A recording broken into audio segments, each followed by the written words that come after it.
Hi, this is Becky Nunn of Nunn Design. I'm here at Beadaholique studio to make a fun pair of earrings, very similar to what you're seeing here, but in silver. For this project, you will need a couple of bead caps, ear wire, head pin, a chaton setting and the chaton, and some crystal clay. In the first step, we're going to go ahead and follow the manufacturer's instructions and mix together our crystal clay until it's fully mixed.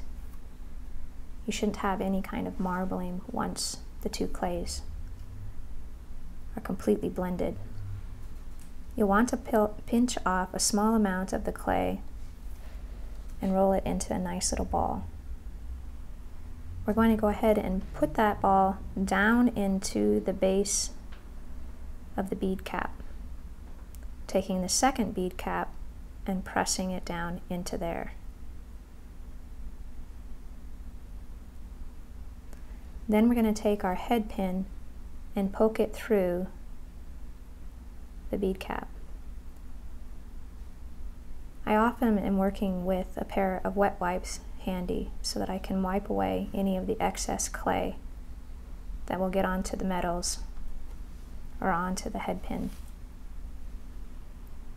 Then with my remaining bit of clay, you can go ahead and pinch off another tiny small ball and press that down into the center of the bead cap. I'm using the back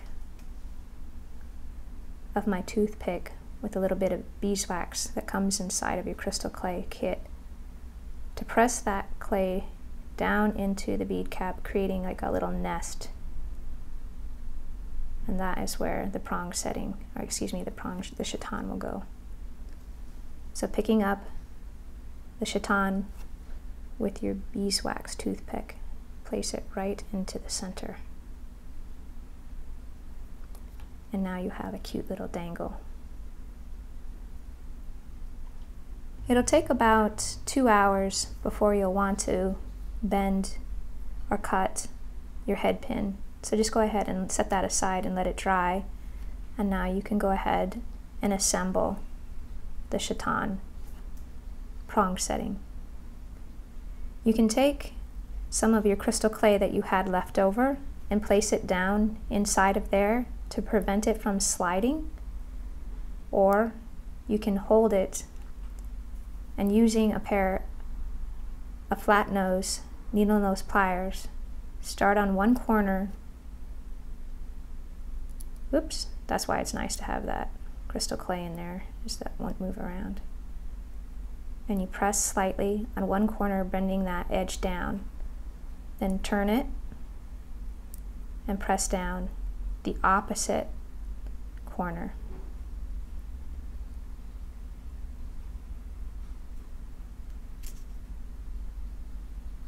Then turn it, and now it's very snug in there. You're going to bend down this side, and then you're going to bend down the final side. If you wanted to create a project where you only wanted to have one loop, you can use a pair of flush cutters to cut off that second loop all the way to the edge. It's been over 2 hours since we created this little guy, and we're ready to go ahead and trim off the excess of the head pin. About 1/2 of an inch will be left when you trim it away, and you can save that extra little piece if you would like to make another project using your remnants of your crystal clay. Then using a pair of needle nose round pliers, go ahead and start to bend your wire into a nice little loop, bringing it down to the base.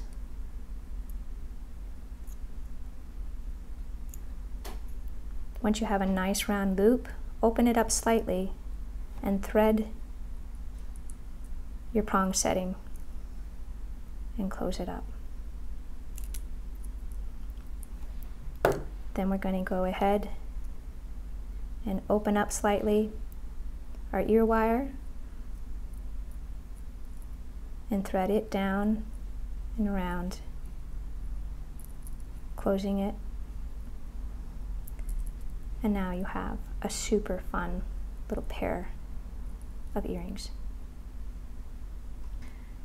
In this part of the video, I'll refer it to the Becky Nunn Dog and Pony Show, where we're showing all kinds of other examples of how you can use the prong settings, and in some cases, mixing them up with crystal clay.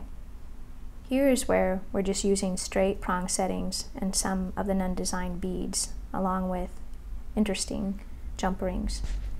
Here's its matching bracelet. And these are just all linked together with some small jump rings and finished off with the lobster clasp. Simple, simple.